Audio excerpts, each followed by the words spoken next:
Hey everyone, it's David Armstrong, editor of wealthmanagement.com. We're here at the Jolt conference talking to Sonya Dreizler.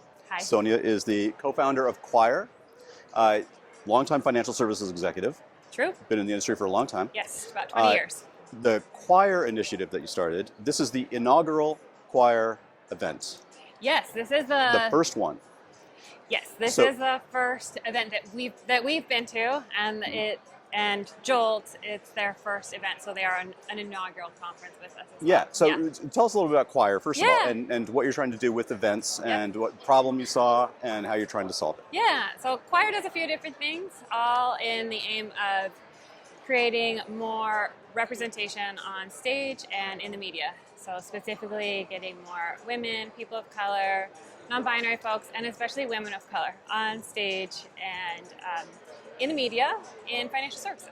And so we do that by working with conferences, giving conference organizers tools and training and one-on-one help to create more representation on stage. And then once the conference is done, we can score conferences that would like to go through our certification program.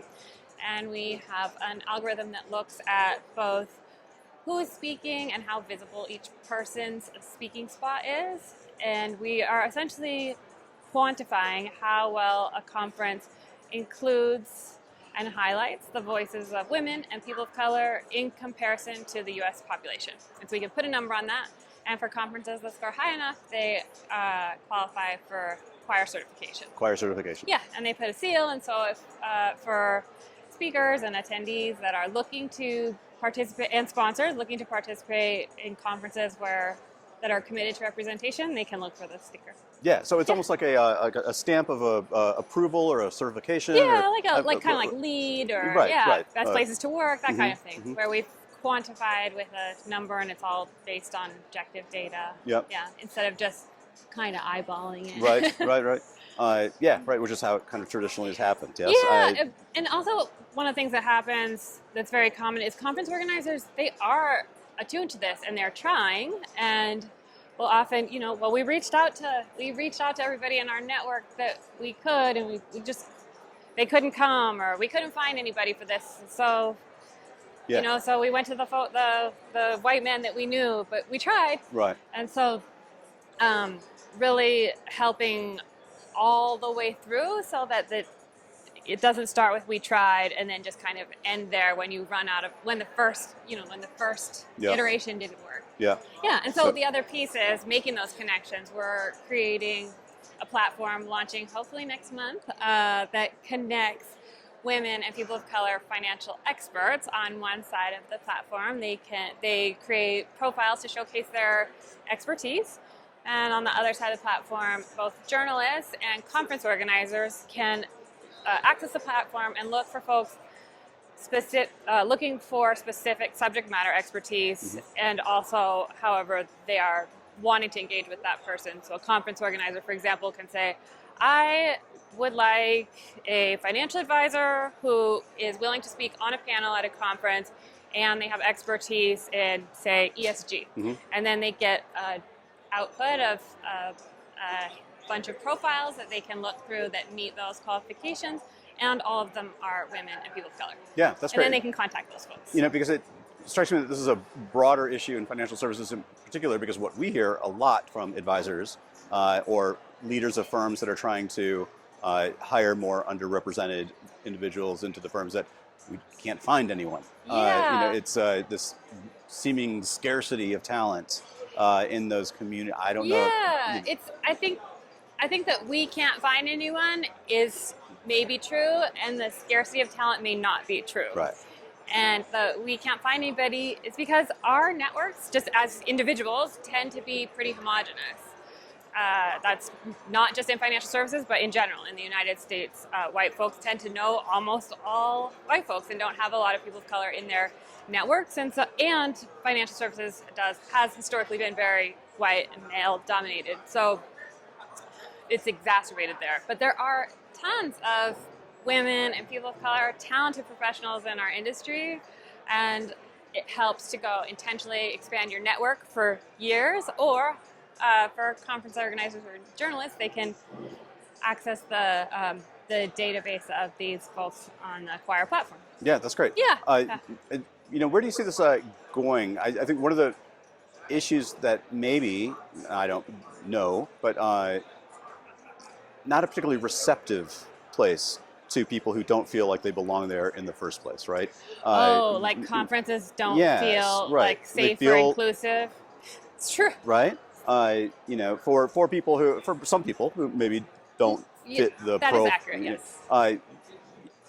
What can conference, beyond just accessing something like Choir to deliberately, intentionally diversify, anything that conference organizers can do to kind of reduce that perception? Yeah, I mean, one of the things. So we have a pledge on that website that anybody can take. It's free and public for people who are committed to only participating at events that meet these basic representation and safety standards. And some of the things on the pledge are things I'll suggest. And one of them is having a code of conduct that is enforced, that includes anti-harassment language, because it's still a problem at conferences. Sexual harassment and discriminatory language and actions against both women and people of color, and especially women of color. And so having a policy that attendees can read before while they register for the conference, that's on the conference website, and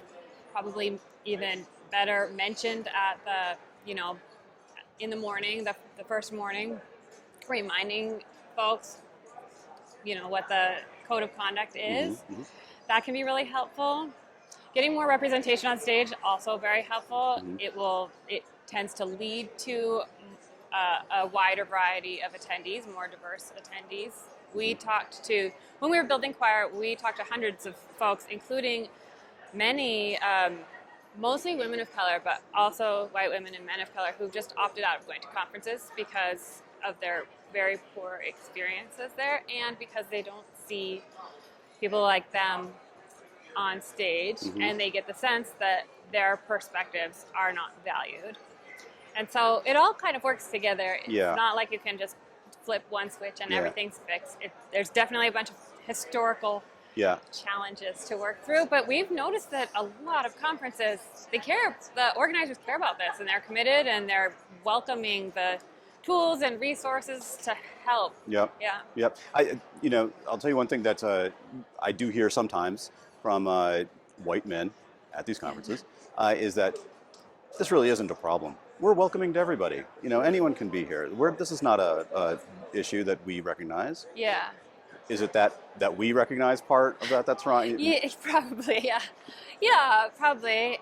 And honestly, for white men, it's probably hard to understand. I can't imagine, because I've never been a white man before, but I have been, I've been a white person and can see, my privilege in that sense. But white men and white men in finance have almost always felt included, and they've seen themselves in leadership. They've seen their reflection on stage. They've probably very few times have walked into a conference and felt like, oh, I don't belong here. There's nobody that looks like me. And it is a visceral feeling that can be really hard to shake. And if you haven't experienced it, I imagine it would be really hard to even realize that's what people are feeling. But even after 20 years in this business, I sometimes walk into an event and just have to take a deep breath and say, okay, I don't look like most of the people here, but I know that I have the skills and the years of experience and the expertise. I do belong here. But it's hard. It is hard to walk into a room of people and be the other. It's a brave fight, and I'll tell you why. Because whenever we publish articles that broach this subject, we get emails and letters, angry emails. It touches a nerve somewhere. Oh, it touches a nerve. It definitely does. Yeah, I get them too. I mean, I get death threats. It's crazy. What's going on there? What is that about? Why does it touch this nerve? I think maybe people are afraid of their, piece of the pie being taken away, and not realizing that not trying to take something away or just trying to build a bigger table that welcomes everyone, right? And I don't know, I can't speak to the intentions of people who are, sending me death threats. I can't imagine what's going on with somebody who would want to do that, honestly. Right. But I imagine part of it's fear. And to that, I would say, I hope that they take a breath, open their mind, listen to other perspectives, and see that it actually enhances and makes life more interesting and valuable. There's so much to learn from other perspectives. Yeah. That's great.